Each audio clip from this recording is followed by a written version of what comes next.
J'ai vu le sang de notre mère couler sur le parquet ciré de la salle de réunion, non pas d'une blessure physique, mais d'une plaie ouverte par les maux de ma sœur, qui m'expulsait de l'empire que nous avions bâti ensemble. En un instant, elle m'a dépouillé de tout, mon nom sur les actes, mes parts dans les vignobles de Bordeaux, et même le souvenir d'une enfance où nous partagions des secrets sous les chênes centenaires de notre domaine familial. Mais le plus abject, c'est qu'elle ignorait que j'avais déjà signé les papiers qui inverseraient les rôles, transformant sa victoire en un tombeau de verre et d'acier, où elle s'engloutirait vivante. Je m'appelle Alexandre Duval, et cette histoire commence non pas dans les brumes du passé, mais dans la lumière crue d'un après-midi parisien, en cette année 2025 où les scandales familiaux éclatent comme des bulles de champagne éventées. Notre famille, les Duval, régnait sur un empire du vin depuis 3 générations. Les vignobles Duval, c'était plus qu'une entreprise. C'était un legs, un sang qui coulait dans nos veines aussi sûrement que le merlot dans les fûts de chêne. Père, mort trop tôt d'un infarctus lors d'une dégustation à Margaux, nous avait laissé, ma sœur Isabelle et moi, aux commandes. Elle, l'aînée, la brillante, la manipulatrice aux yeux verts qui charmait les investisseurs comme des serpents envoûtent leur proie. Moi, le cadet, le silencieux, celui qui gérait les ombres, les comptes, les fournisseurs, les dettes cachées. Tout avait basculé 5 ans plus tôt, lors de cette nuit maudite à Bordeaux. Isabelle avait organisé une fête somptueuse pour fêter nos 20 ans d'activité. Le château familial, perché sur les collines, bruissait de rires et de verres qui teintaient sous les lustres en cristal de baccarat. J'étais là, en retrait, observant comme toujours. Elle, au centre, dans une robe rouge, sans qui moulait ses formes comme une accusation. C'est alors que le drame s'était produit. Un jeune employé, ivre de nos meilleurs crus, avait glissé sur le marbre poli et s'était fracassé la tête contre l'escalier en pierre. Mort sur le coup. Le scandale aurait pu ruiner les Duval. Une mort sur notre sol, de la négligence, de l'alcool fourni par nos soins. Isabelle, paniquée, m'avait supplié dans l'ombre du cellier. « Alex, protège-moi. Protège la famille. Dis que c'est toi qui l'as poussé, que c'était un accident de ta faute. » Ses yeux de chatte, imploraient. J'avais cédé. Parce que je l'aimais, d'un amour fraternel tordu, possessif, qui nous liait depuis l'enfance. J'avais pris la faute. Témoignage truqué, pot de vin aux flics de Bordeaux, une amende discrète payée sous le manteau. 5 ans de probation, une tache indélébile sur mon nom. Et elle avait gravi les échelons, élargissant l'empire jusqu'à Paris, où notre siège social trônait désormais dans le 8e arrondissement, face à la Seine qui charriait ses secrets pollués. Aujourd'hui, dans cette salle de réunion aux murs tapissés de velours Bordeaux, Isabelle m'avait convoqué. « Alexandre, mon cher frère », avait-elle commencé, sa voix suave comme un velouté de pamplemousse rosé, « l'entreprise évolue. Nous devons nous moderniser. Tes méthodes, traditionnelles, freinent notre croissance. » Autour de la table, les avocats, les comptables, des faces pâles et anonymes que j'avais engagés moi-même. Elle avait déroulé son plan. Exclusion immédiate de mon poste de directeur adjoint, rachat forcé de mes parts à un prix dérisoire, 20% de leur valeur réelle. C'est pour ton bien, Alex. Tu as besoin de repos après. L'incident. L'incident. Mon sacrifice pour elle, résumé en un mot. J'avais senti la rage monter, une bile acide qui me brûlait la gorge. Isabelle, c'est notre sang. Père nous voulait unis. Elle avait ri, un rire cristallin, tranchant. Père est mort, et toi avec lui dans cette tombe que tu t'es creusée. Signe où je te traîne en justice pour malversation, j'ai les preuves, tu sais. Des preuves, les miennes, falsifiées pour la couvrir, retournées contre moi. J'avais signé, les mains tremblantes, le stylo griffant le papier comme une lame sur de la chair. Dehors, la pluie fouettait les vitres, et Paris semblait pleurer pour moi. Mais ce n'était pas la fin. Loin de là. Depuis des mois, j'avais ourdi dans l'ombre. Les nuits solitaires dans mon appartement exigu du Marais, entouré de livres jaunis sur la finance occulte et les vengeances shakespeariennes. Oui, Hamlet était mon guide, avec son poison lent et inexorable. J'avais contacté un fonds d'investissement discret, basé à Genève, spécialisé dans les OPA hostiles. Anonyme, impitoyable. J'avais hypothéqué tout, ma maison à Bordeaux, mes montres de collection, même la bague de fiançailles de mère, vendue à un brocanteur juif du Pletzl. En échange, ils avaient racheté en catimini les parts minoritaires des cousins éloignés, des employés mécontents, jusqu'à détenir 51% des vignobles du Val. Hier soir, à minuit, les contrats avaient été signés. Demain, l'annonce, Alexandre Duval, nouveau propriétaire majoritaire. Isabelle allait se réveiller nue, dépouillée, dans le lit qu'elle avait fait pour moi. Pourtant, au fond de moi, une fissure. Était-ce vraiment de la vengeance, ou une façon de la reconquérir? Nos jeux d'enfants, Ces baisers volés sur les lèvres quand nous étions adolescents, innocents? Non, Isabelle avait toujours été le feu qui me consumait. Et maintenant, je m'apprêtais à l'embraser à mon tour. Les jours suivants furent un tourbillon de chaos orchestré. Le matin de l'annonce, je me suis présenté au siège, non plus en ombre discrète, mais en conquérant. Costume sur mesure de chez Lanvin, cravate rouge comme le sang de nos vins. Les employés, ces fourmis laborieuses, m'ont vu entrer, et un murmure accourut. Le frère. Il est de retour. Isabelle était en réunion avec un distributeur japonais, mais son assistante, une petite blonde aux ongles rongés, m'a introduit. Elle était là, rayonnante, expliquant les subtilités d'un assemblage Cabernet Sauvignon. Quand j'ai franchi le seuil, son sourire s'est figé. « Alex, que fais-tu ici?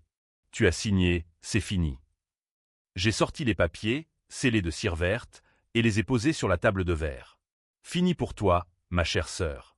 Bienvenue dans la nouvelle ère des Duval. » Le silence qui a suivi était palpable, comme avant un orage sur la Garonne. Les Japonais, mal à l'aise, se sont excusés poliment, mais Isabelle. Oh, ses yeux! Une tempête verte, un mélange de fureur et d'incrédulité. C'est impossible. Les parts. Comment.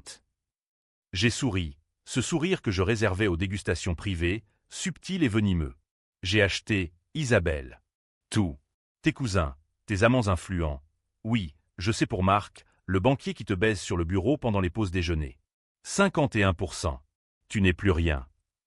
Elle s'est levée d'un bond, renversant sa chaise, et m'a giflé. La marque rouge sur ma joue était un stigmate délicieux. Traître. Tu vas payer pour ça. Je vais te ruiner, te dénoncer pour l'accident tout. J'ai ri doucement. L'accident que j'ai couvert pour toi? Et c'est. Les flics de Bordeaux ont mes aveux révisés depuis longtemps. C'est toi qui iras en prison, pour fraude, pour meurtre involontaire. Elle s'est effondrée sur sa chaise, le visage blême comme un linge funéraire. Pour la première fois, j'ai vu la peur chez elle, cette femme qui avait toujours manipulé le monde comme un marionnettiste. J'aurais pu m'arrêter là, savourer la victoire. Mais non. La vengeance, vraie, doit creuser plus profond, toucher l'âme. J'ai convoqué une assemblée extraordinaire cet après-midi-là. Tout le personnel, des vendangeurs de Bordeaux aux sommeliers parisiens, rassemblés dans l'auditorium du siège. Isabelle, reléguée au dernier rang, assistait, muette, à son propre enterrement. J'ai pris la parole, voix calme, rythmée comme une récitation de Baudelaire. Chers collègues, les vignobles Duval renaissent aujourd'hui. Sous ma direction, nous innovons, biodynamie, partenariat avec des startups de tech pour tracer chaque bouteille via blockchain. Mais aussi justice. J'ai fait une pause, balayant la salle du regard. Ma sœur, Isabelle Duval, a trahi non seulement sa famille, mais vous tous. Elle a détourné des fonds pour ses caprices, villa à Saint-Tropez, bijoux chez Cartier. Et pire, elle a laissé un homme mourir pour protéger son image. Un hoquet collectif. J'ai projeté les preuves, relevé bancaire, mailles compromettant, le rapport d'autopsie que j'avais exhumé. Isabelle a bondi, mensonge.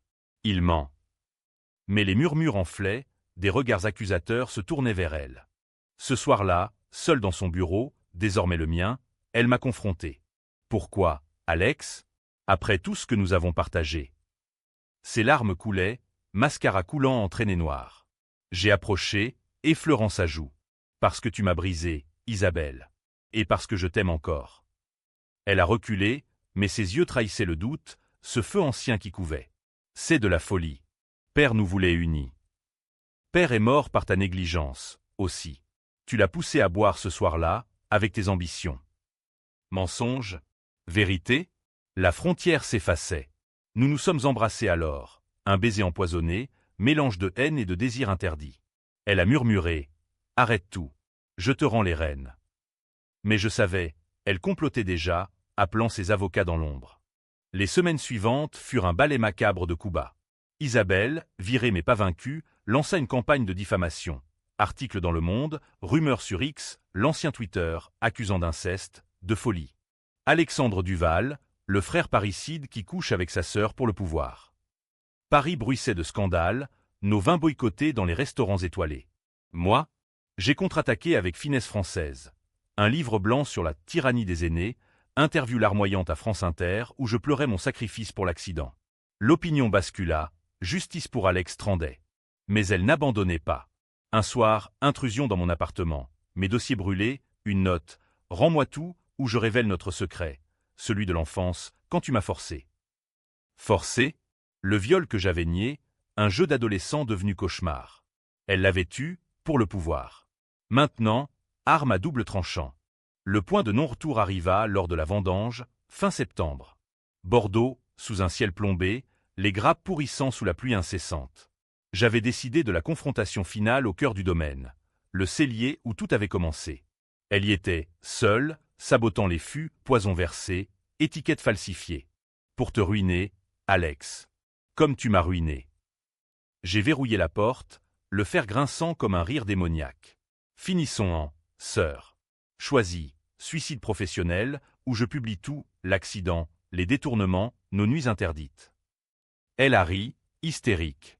Et toi? Tu seras le monstre, celui qui a tué sa propre chair. La tension montait, l'air saturé d'effluves de tanin et de pourriture. Elle a sorti un couteau, un outil de cave, lame courbe. Meurs, traître. J'ai esquivé, le métal entaillant mon bras. Sang sur le sol, rouge comme nos vins. Lutte féroce, elle, agile comme une louve, moi, plus fort, usé par les ans. Je l'ai plaqué contre un fût, le bois craquant. Admets-le, tu m'as utilisé depuis toujours. Ses yeux, fous. Et toi? Tu m'as aimé comme un amant, pas un frère. Le baiser suivant fut violent, dents et ongles, un viol mutuel de l'âme. C'est alors que j'ai pris la décision controversée. Au lieu de l'étrangler, comme l'envie me tordait, j'ai ouvert le robinet du fût empoisonné. Le vin acide, mélangé à du sulfate, a inondé le sol, montant jusqu'aux chevilles. Bois, Isabelle. Bois ton propre poison. Elle a lutté, mais j'ai forcé sa tête vers le liquide gluant. Elle a bu, toussé, vomi. Pas assez pour tuer, mais pour marquer, brûlures internes, un rappel éternel. Les vendangeurs nous ont trouvés au matin, enlacés dans la mare écarlate, délirants. Ambulance, hôpital de Bordeaux. Elle, intubée, moi, interrogé par les gendarmes. Accident, ai-je murmuré. Elle sabotait. J'ai essayé de l'arrêter. Le scandale explosa. Médias en transe, débats enflammés sur CNews, fratricide économique ou passion incestueuse. Les lecteurs, les viewers, se divisaient. Un me voyait comme vengeur justicier, punissant la traîtresse. Autre, comme psychopathe, torturant sa propre sœur pour un amour maladif. Nos vins, paradoxalement, vente explose. Le vin du scandale, cuvée spéciale, étiqueté sans des Duval. Isabelle survécut, mais changée, voix rauque, visage scarifié par les brûlures. Libérée après un mois, elle disparut à Paris, fondant une petite agence de consulting, ironie, contre les OPA hostiles. Quant à moi, je régnais seul sur l'Empire. Mais la nuit, dans mon lit vide, je revoyais ses yeux, pas haine, mais pitié. Était-ce la victoire? Ou avais-je, en la brisant, creusé ma propre tombe? Puis vint le twist, ce secret que même moi ignorais. 3 mois plus tard, une lettre anonyme, un test ADN, glissé sous ma porte. Isabelle n'était pas ma sœur. Fille illégitime de père, avec sa secrétaire d'alors. Mère l'avait su, nous avait élevés comme tels pour l'héritage. Le sacrifice pour l'accident? Pour une étrangère. La trahison? Plus profonde encore. J'ai ri, fou, dans le silence du marais. Devais-je la traquer, lui dire, la reconquérir comme amante? Ou la laisser en paix, ce fantôme qui hantait mes vignes? Aujourd'hui, je verse un verre de notre Merlot millésimé 2015, l'année de l'accident. Amer, corsé de regrets. La vengeance a un goût de cendre. Et si c'était elle, la vraie gagnante? Car en me dépouillant, elle m'avait libéré de l'illusion familiale. Ou condamné à l'enfer solitaire. À vous, lecteurs, de juger, héros ou monstres. La France, terre de passion dévorante, n'offre jamais de réponse claire. Seulement des toasts, à la santé des damnés.